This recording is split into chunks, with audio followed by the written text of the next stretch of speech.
Past Sins, Chapter 11, The Castle of Nightmares.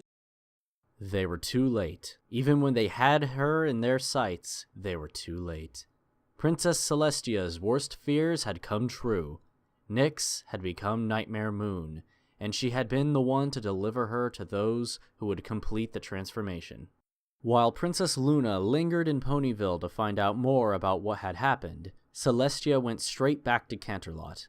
Upon arriving at the palace, she ordered for her generals to be summoned. She didn't care if they needed to be roused from their beds or pulled from their spouses. Celestia needed to speak with them immediately, and was making rare use of her royal rank to ensure it happened. The royal guard took the princess's orders, and, within minutes, some of the most trusted members of the guard were racing to fetch the generals. This left Celestia with a moment to herself, and she spent it sitting on her throne. She needed some time to rest, and some time to think. Princess Celestia began scrutinizing every recent memory she had of spell Nexus. Surely there had to have been a clue. Surely there had to have been a sign of his treachery. Yet she could not remember a single instance of doubt. Spell Nexus betraying her would be like Twilight Sparkle betraying her. It just didn't seem possible. Yet that impossibility had become a reality. Spell Nexus had betrayed her. But before Princess Celestia could try to figure out why, she was drawn from her thoughts. The doors to the throne room opened, and Celestia couldn't help but look to see who had entered the room. She didn't think her generals could have arrived so quickly, and they hadn't. The pony that was now striding across the room, moving with purpose in each step, was her sister, Luna. Celestia rose from the throne and walked to meet her. Luna, I'm surprised you were able to return so quickly. Have you already finished interviewing the residents of Ponyville? Luna did not reciprocate the warm welcome her sister offered. She instead glared at Celestia with hard eyes and a deep frown. I delegated the task to a number of guards because there's only one pony I want to talk to at the moment. You. What have you been hiding from me? Celestia winced under the sharpness of Luna's tone. She quickly realized that the conversation she and her sister were about to have was not going to be one of their better ones. Still, she maintained her composure. I don't know what you mean, sister. Do not speak as if you are ignorant, Celestia. You know something about what just transpired in Ponyville, and of the strange mare that was seen there. Now I shall only ask once more. What have you been hiding from me? Celestia turned away from her sister, unable to look her in the eyes as she began to recount the truth. Just after the end of winter, a cult pony-napped my personal student, Twilight Sparkle, as part of an elaborate spell that would have done the unthinkable. I'm happy to say that Twilight suffered nothing worse than a small cut on her leg and some rope burns. The spell in question, however, was designed to take the shards left behind when you were saved by the elements of harmony and... And do what? The spell would have taken the shards, the lingering magic and echoes of the mare you used to be, and used them to give Nightmare Moon her own body. Give Nightmare Moon her own body? No, such a thing is not possible. I was Nightmare Moon. She cannot exist without me. She is what I became when I stole magic to make myself more powerful, and she was destroyed by the elements of harmony. Princess Celestia shook her head. Not destroyed, Luna. The elements of harmony are not a force of destruction. They could only separate you from the power and jealousy that once possessed you. They peeled Nightmare Moon off of you and left behind the tattered shreds like discarded fruit peels. But how could that be enough to reform Nightmare Moon? Luna's rage was growing more intense as it was fueled by her confusion. There is more to a mare, to a life, than power and emotions. I do not claim to fully understand it, but you know how magic works just as well as I do. Truly pure magic is a rare thing. Any magic from any pony can carry with it an echo of its owner. It is why some spells are stronger when driven by emotions like anger or happiness. It is why no two unicorns have the same magic. Magic and the soul are very closely tied. And because of this, I can only assume that an echo of the mare you used to be, an echo of Nightmare Moon, lingered in the shreds, and the elements of harmony left behind. That was what the resurrection spell was meant to target. That was supposed to distill, reform, and strengthen that echo, so that it would be able to create a new body for Nightmare Moon. Luna shook her head firmly. No, that can't have been enough. A body could be formed of such magic and perhaps a mind, but that would not be enough. For Nightmare Moon to exist once more, she would need to possess her own... It doesn't matter anymore. The simple truth we must deal with is that Nightmare Moon has returned, and we must stand against her. It does matter, Celestia! She strode up to her sister and did her best to look her straight in the eye, despite the discrepancy in their heights. You say that all of this happened just after winter, at the cusp of spring, and I must ask why? Why am I only told about this now? I didn't want to burden you with the knowledge. I was going to handle it, and you already had enough to deal with. I just felt... Luna grunted in rage and stomped away from her sister. I am not a filly to be full-sat anymore, Celestia! I do not need you to handle or deal with things for me, and I do not need you shielding me. I have learned much of the modern Equestria. I can speak the modern tongue and have retaken my royal duties. But Luna... Celestia tried to interrupt, but Luna stomped her hoof and forced Celestia back into silence. No!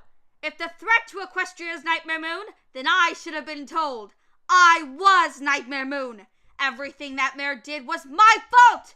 If somehow some pony were to bring bring her back, then it's my fault for being her in the first place. Luna, stop it. You aren't responsible. Yes, I am! Luna's starry cloud of a mane was pulsing violently, like enraged waves on a storm-torn ocean. And even if I weren't, you still should have told me about this before it became such a threat. When were you going to tell me? Sister, please. When, Celestia? Celestia opened her mouth to answer, but after a few moments, she shut her mouth again.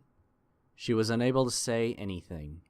She had no words, and from that silence, Luna got her answer. You weren't going to tell me anything ever! You were hoping to keep this whole thing a secret! I was only trying to protect you. Celestia tried to defend herself. I was just trying to keep you from having to... Keeping me from what? Keeping me from taking responsibility for my past? Keeping me from doing what I can for the sake of our kingdom and for our ponies? Nightmare Moon, either as what I was or what she is now, is my responsibility. You should have told me about this from the very beginning. Luna brought her hooves up and stomped them on the ground in an attempt to vent some of the rage boiling inside of her. If anything, the fact that she and I were once one and the same makes me more qualified to deal with the situation than you. At the very least, had our roles been reversed, I would have told you the truth. I know, and perhaps you are a better mare than me in that regard. But sister, you have had enough to deal with. You've been working yourself to the bone. You perform your duties at night and spend the rest of your waking hours trying to catch up with all that has happened during your banishment. I didn't want to burden you any further.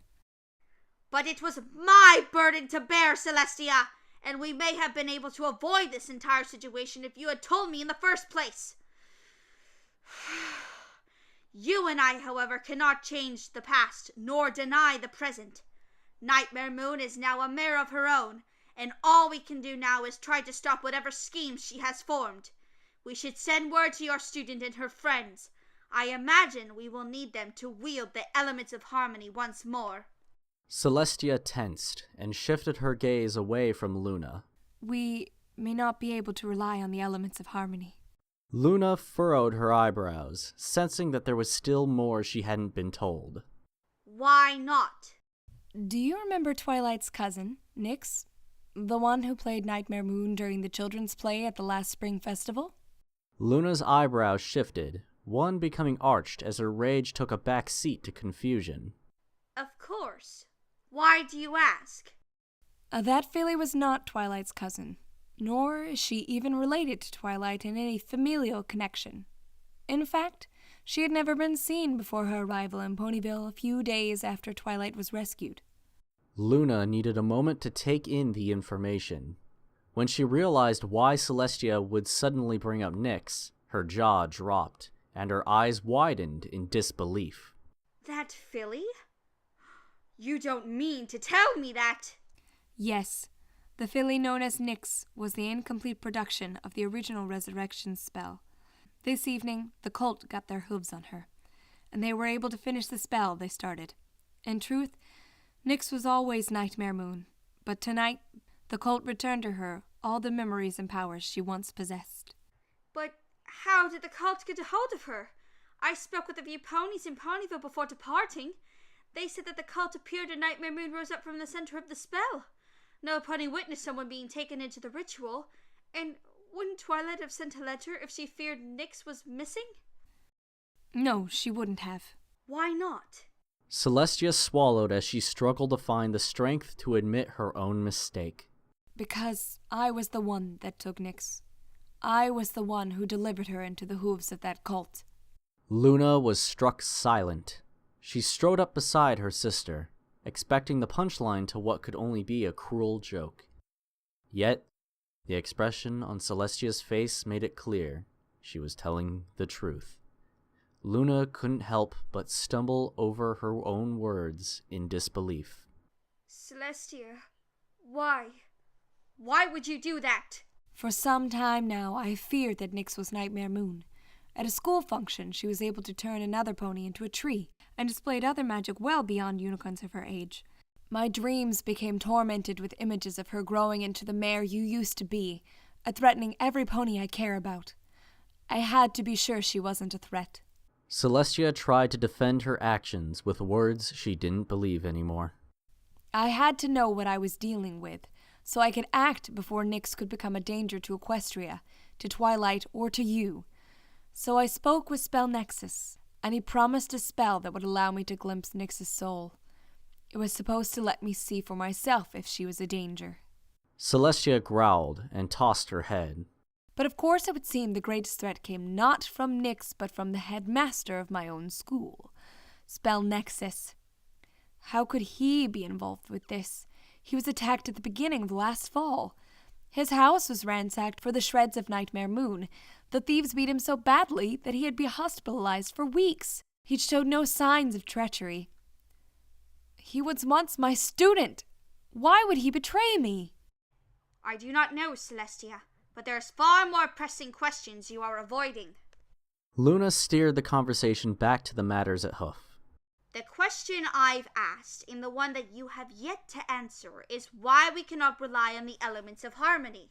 Because I dare not ask a mother to strike down her own daughter. Celestia shouted, directing her anger with Nexus not only at Luna, but also herself. Not when I tore that daughter away. Mother. Daughter? Celestia, you do not mean to tell me. I do. I speak of Twilight and Nyx. Since the end of winter, my student has been caring for Nyx. From what Twilight told me, it began innocently enough. Like me, she feared that Nyx was Nightmare Moon. But she did not want to risk an innocent filly being unjustly banished to the moon. Thus, until she could be certain of Nyx's origins, Twilight kept her a secret. Yet, over the months they spent together, Twilight Sparkle grew to be more than just a caretaker. She came to care for Nyx like a daughter. She became her adoptive mother. Luna's face contorted into a horrified expression. And is that why we cannot rely on the element of harmony? Because you stole Nyx away from Twilight? Celestia, it's one thing to keep this a secret from me, but what could have possessed you to? Do you realize that? I am fully aware of what I've done. No, I don't think you are. Don't you think Twilight would have noticed if Nyx acted like a mare I used to be? Don't you think she would have sent you a letter if she feared something was wrong? You once told me you trusted Twilight completely. Why would you doubt her now? I could not stand by and wait for Nightmare Moon to... Yes, you could have. If Nyx was going to become Nightmare Moon, there would have been warnings, signs. She wouldn't have just transformed overnight. Why do you act before there is an actual threat? You realize that it's your fault this happened, don't you? It's your fault, Nightmare Moon! I know!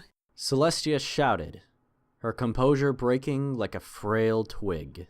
Do you actually think for a moment that I wanted to do any of this?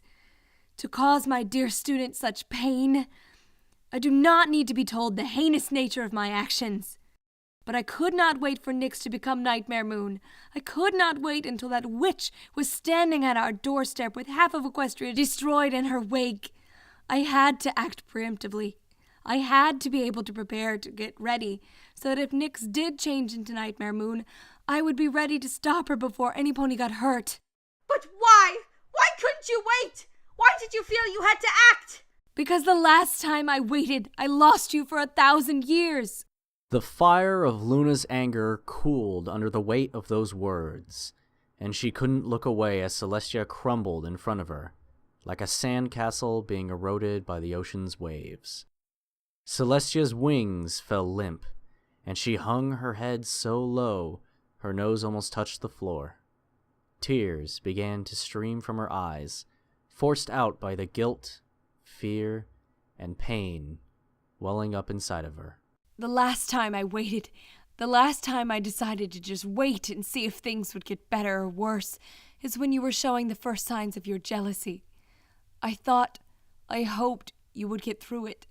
I thought that surely the ponies of Equestria would appreciate your night as I did. I decided to wait, to let things work themselves out. We both know how successful that was.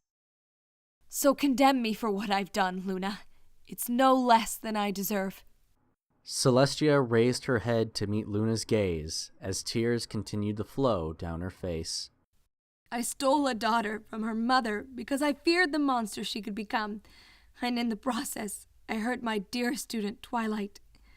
Even worse, because of my actions, my fears have become reality. I, however, couldn't just sit by and wait. I couldn't give Nightmare Moon the chance to cast her dark shadow over Equestria once more. I couldn't let her hurt Twilight. I couldn't let her hurt you. I couldn't stand by and hope that things would work out. Sister. Her voice had a kind tone for the first time since the conversation had begun. Celestia, however, shied away from the comfort. She turned and walked slowly back to her throne, doing her best to magically dry her eyes.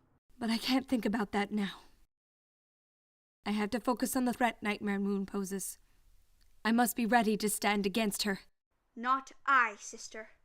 We. She moved beside Celestia as a reassuring smile spread onto her lips.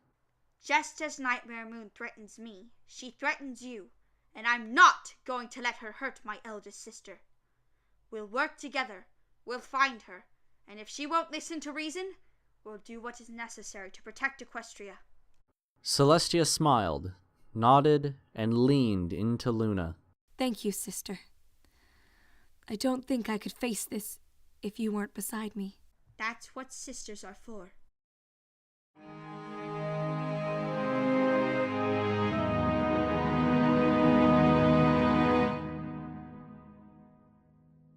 Nightmare Moon stood in an elegant hall, taking in its finely crafted beauty. Regal black marble columns flanked either side of the hall and rose to support a high, arched ceiling. Rich purple curtains were draped from the columns, and torch holders glowed with white, magical gems. The finest detail of the room, however, was the ceiling. It was encrusted with diamonds, using the precious gems as stars in a mural of the nighttime sky. One gem in particular, which looked to be as big as Nightmare Moon's head, had been used to mimic the full moon in all its glory. Does it please you, my queen? It does. Nightmare Moon replied as she moved towards her new throne. It had rich, night blue cushions and a frame made of a rare black oak from the Dragon Country. Nightmare Moon couldn't help but admire its every detail as she settled into it. She fluttered her wings, and a contented smile formed as she looked across the room. It was her throne room, and it existed only to complement her own elegant beauty. You have done well, Spell Nexus. But I am curious. How did you manage to construct such a grand room in secrecy? It is not just this room, my queen, but a whole castle. He rose from his bow and approached the throne. We found an unexpected ally in a clan of wild mutts known as the Diamond Dogs. They were a more than willing workforce once we promised to assist them in their search for precious gemstones. They dug out this entire cavern, and then assisted in the construction of the castle. Once you have defeated Celestia and Luna, there are but a few dozen feet of rock separating this castle from the world above. Should you wish, it would be trivial for you to raise the castle to the surface. It would be a grand proclamation of your new place as Equestria's ruler. Nightmare Moon's smile widened, and she pictured her castle rising up and casting a harsh shadow across the land. Yes, it was a good thought, but one she would save for later. She could not raise the castle before defeating the royal sisters, and her curiosity was not yet sated. Tell me, why were the Diamond Dogs willing to put forth so much effort for the gemstones? I do not know, Your Majesty. We never questioned why the Diamond Dogs wanted the gems. Perhaps they are like dragons and eat them, or perhaps they just like to roll around in piles of gemstones as hogs roll in mud. In the end, does the reason really matter? The important thing was that they were a strong, fast, and willing workforce. Nightmare Moon's eyes flashed, her curiosity fed by Spell Nexus's words. What did the Diamond Dogs do with the gems? Was Nexus right? Did they use them as a source of food? Or did they, in fact, roll around in them? But wouldn't rolling around in gemstones hurt? Perhaps they had thick skin. Or maybe they used the gems in another way. Perhaps they used them to make clothes, or used them as a source of currency? There were simply too many questions, and Nightmare Moon would have at least some of them answered. Spell Nexus, I want to see the leader of the Diamond Dogs, or whichever of them you brokered this deal with. Nexus looked up at Nightmare Moon with equal parts concern and confusion.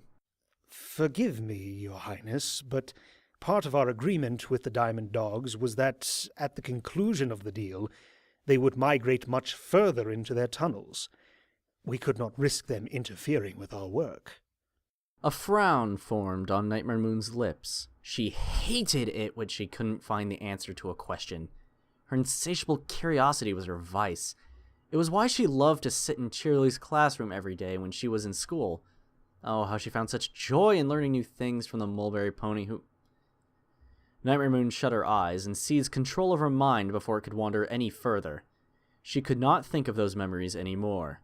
She was a queen, and Cheerilee was no longer her teacher. Cheerilee, like every pony else, was a subject that needed to be brought into line. Nothing more. I see. Nightmare Moon turned her gaze back to Spell Nexus. That is unfortunate. Still, if a Diamond Dog is found, have him brought to me. There are some questions I would like answered.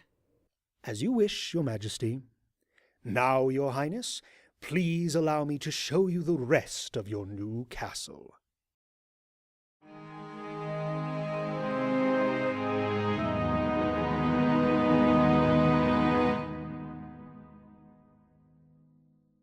Nightmare Moon followed behind Nexus as he gave her a grand tour of her new home.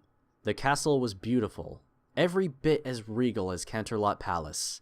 Yet, Nightmare Moon found herself questioning some of the decorations. Around almost every corner there was a mural or statue depicting her. The quantity alone would have been creepy, but there was also an unnerving, constant theme in how she was being portrayed. While each mural and statue was unique, each was made up of dark, threatening visuals. One had her standing over the battle-broken bodies of Celestia and Luna. Another had her casting a dark shadow over cowering ponies. They were all images of the future Equestria could look forward to, and it left a strange feeling in the pit of Nightmare Moon's stomach. And here is the Royal Library. Nexus drew Nightmare Moon's attention away from the castle decorations as the pair entered the grand, bookcase-lined room. Please forgive the lack of books on the shelves. We built it to house the collection from the Canterlot Palace. Once you have taken your place as Equestria's true queen, we intend to move the collection from there to here, should you wish to continue using this castle as your palace. Nightmare Moon nodded and let her gaze drift across the mostly empty shelves. The room was just as impressive as the rest of the castle. The towering bookshelves dominated the walls, and the entire room was wrapped in a cool, dark color scheme. Yet, she found one aspect of the decor unappealing. There was a painting above the library's fireplace, which showed her standing over the charred, blackened ruins of Canterlot. Why did every painting, mural, and statue in her castle have to make her look like she was leading an army from Tartarus? Deciding she would leave that thought for another time, Nightmare Moon strolled around the room. She noticed a few Pegasus ponies fluttering about, putting away some of the books that had been gathered. Like all the other servants and guards she had seen, the Pegasi possessed something that drew her curiosity. Why do you all have eyes like mine, Nexus? It is your blessing, my queen. As you may know, I was once the headmaster of Celestia's School for Gifted Unicorns. Upon your initial defeat, Celestia tasked me with studying your shredded remains. It was upon examining those shreds that I became enlightened to your wisdom and power. It was on that same day my eyes turned the turquoise color you see now, and it became a sign of the Order. I bestow the gift of these eyes upon each pony who joins the Children of Nightmare when they pledge their service to you. Nightmare Moon nodded, turning her attention back to the shelves as she perused the few books in the library's existing collection. She didn't recognize most of the titles, but one book did catch her eye. Coming to a stop, she used her magic to remove the book from the shelf. She gently cracked it open and flipped it to the title page, Grand Tales of Equestria.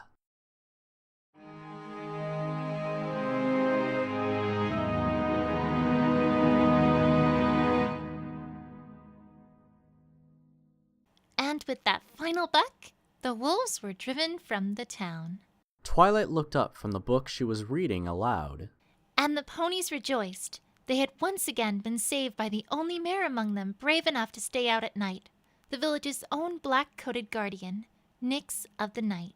Did you really name me after her? Nyx squirmed deeper under the covers of her bed and rested her head on the pillow as Twilight shut the book that had been the source of the evening's bedtime story.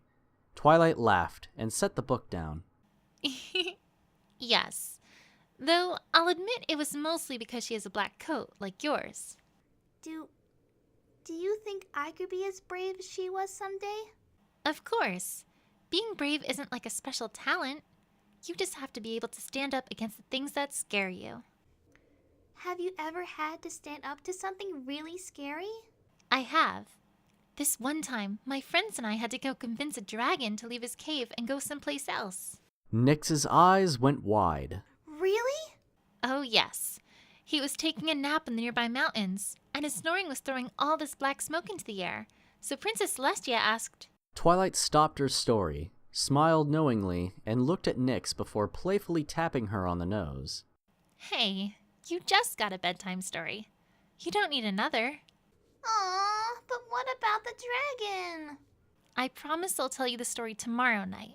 Twilight gently kissed Nyx on the forehead. Now, go to sleep. Okay. Nyx replied with a yawn, letting her eyes slide shut.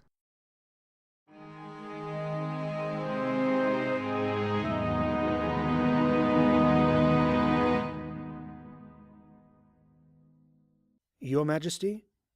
Nightmare Moon shook her head, snapping the book shut and replacing it on the shelf before looking to spell Nexus. My apologies. I can get caught up in my reading. No apologies necessary, my queen. This is, after all, your library, though there is still much of the castle left to see.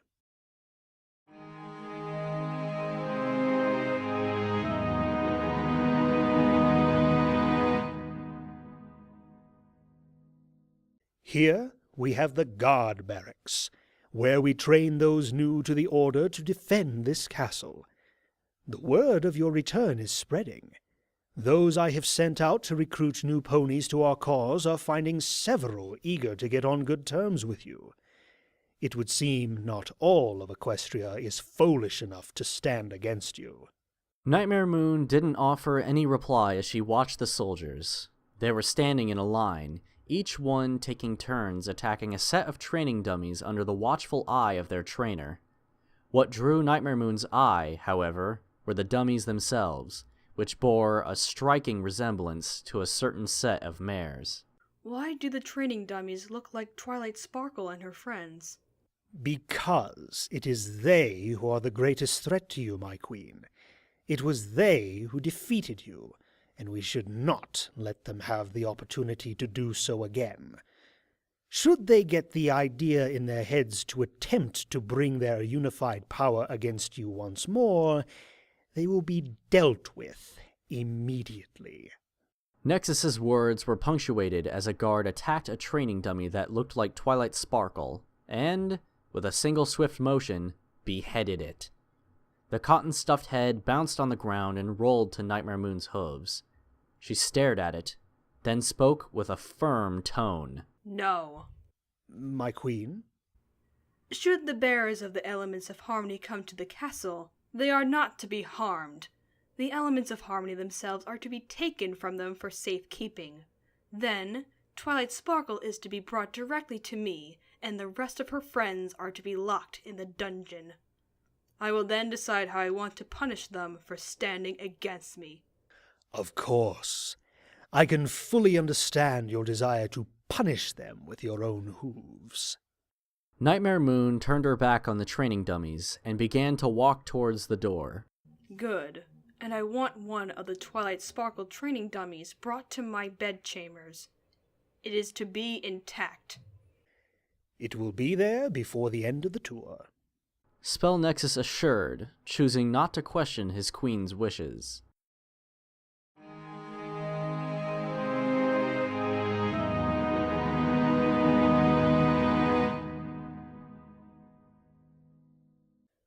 The dining hall is, of course, spacious enough for any sort of event, should you ever be interested in holding a gala or other such frivolity. Nexus explained as the pair walked alongside the long, regal table that dominated the center of the dining room. It was made of a softly colored brown oak, covered in a night blue tablecloth, and decorated with sterling silver candelabra, each holding 3 candles. You'll also be happy to know we already have employed a royal chef who is eager to tickle your taste buds with some of his desserts. Spell Nexus motioned to a unicorn standing in the corner of the room. That unicorn quickly galloped forward and levitated a tray in front of Nightmare Moon. It was filled to the brim with chocolate cupcakes that had been expertly decorated with a thick swirl of purple and a single curl of white chocolate set delicately on top.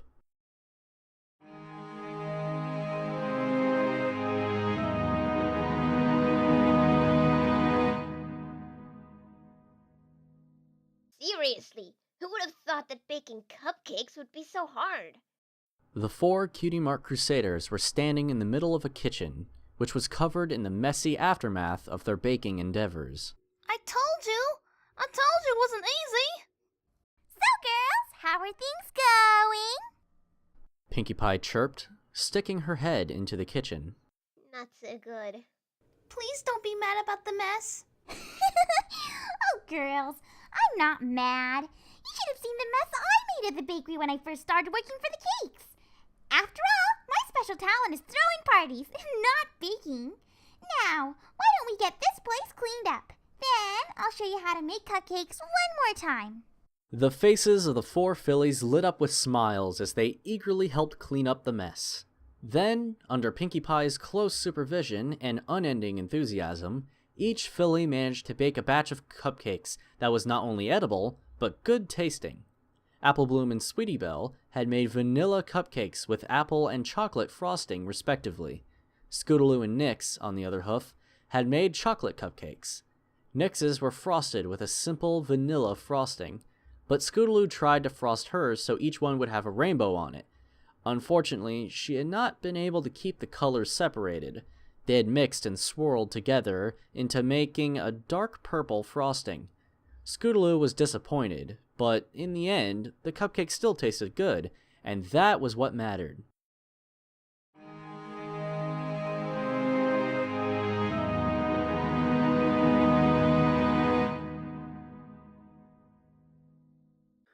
My queen, do the cupcakes displease you? Nexus noticed Nightmare Moon had once more fallen silent. No, She used magic to gently nudge the tray away. I am just not hungry at the moment. Have some delivered to my chambers. I will taste them later. The chef nodded, galloping off to place the best of his desserts into the bedchamber. At the same time, Nexus showed Nightmare Moon into the kitchen to prove it was capable of handling any and all requests she could make of it or its staff.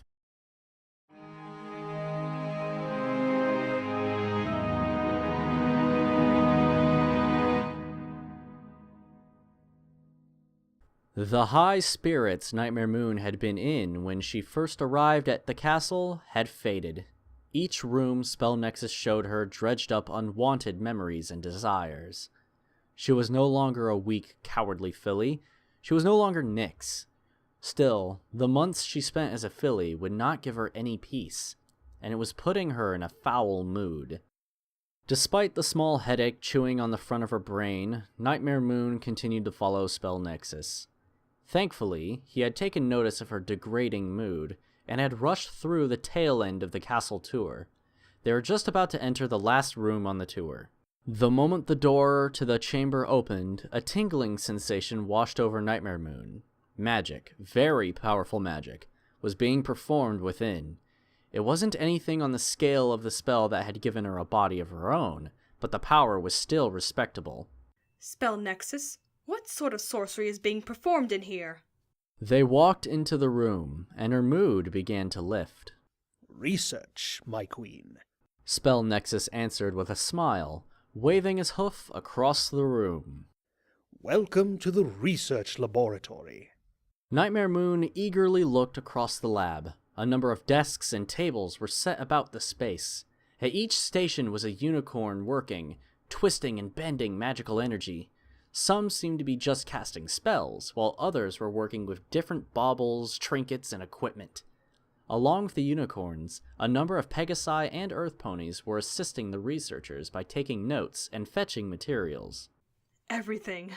Tell me everything about the work being done here. Spell Nexus gave an uneasy smile. He was glad that this room seemed to have pleased his queen, but the curiosity she displayed was far more intense than he would have expected. Still, he nodded and quickly led her about the room. The first research station they approached was by far the largest. A series of lamps had been mounted above the table, half of them shining with a bright yellow light, while the other half had a pale bluish-white glow. On the table itself, beneath the lamps, several different kinds of plants had been organized into neat rows. A single black barrier ran down the middle of the table, ensuring the plants under the yellow lights were separated from the plants under the blue lights. What is this?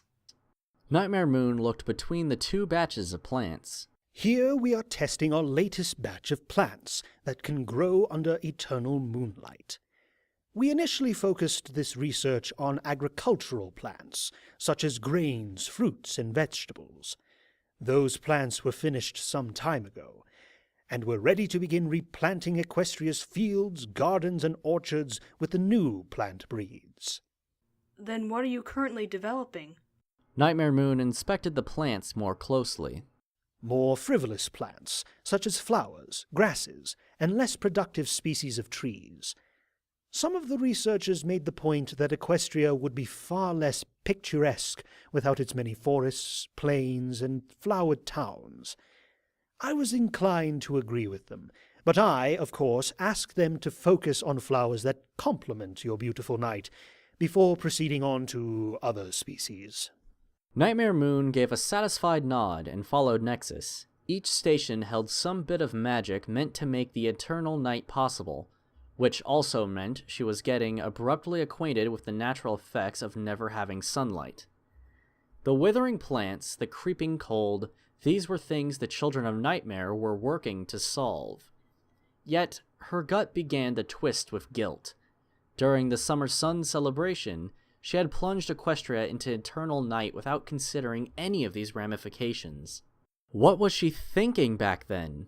Why did she not realize what the eternal night meant? Ponies would have seen her sky, but they would not have survived for much longer than that. Nightmare Moon tried to remember why she hadn't considered the consequences of her actions, but she found she could not. It was like a piece of her memories was missing, the memories surrounding her motivations. She knew she had those motivations, she knew what they were, yet she tried to remember them directly. What they felt like was why they had driven her. It was like she was grasping at nothing. My queen? Nightmare Moon shook her head, realizing she had zoned out once more. She turned to spell Nexus, who was looking at her curiously. Yes? I'm sorry. I was wondering if you had any questions for the research team. Nightmare Moon shook her head, turning towards the door. No, Nexus.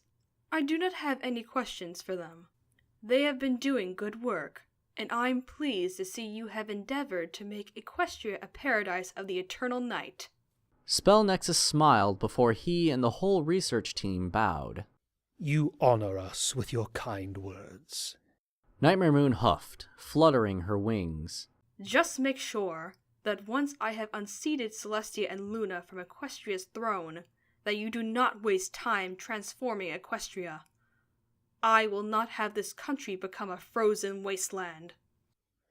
I assure you, my queen, we will work with all haste to make Equestria a paradise worthy of your rule. Good. Now, I am tired and wish to rest. Then I'll escort you to your private chambers without delay. Spell Nexus said eagerly before leading Nightmare Moon back into the hallway.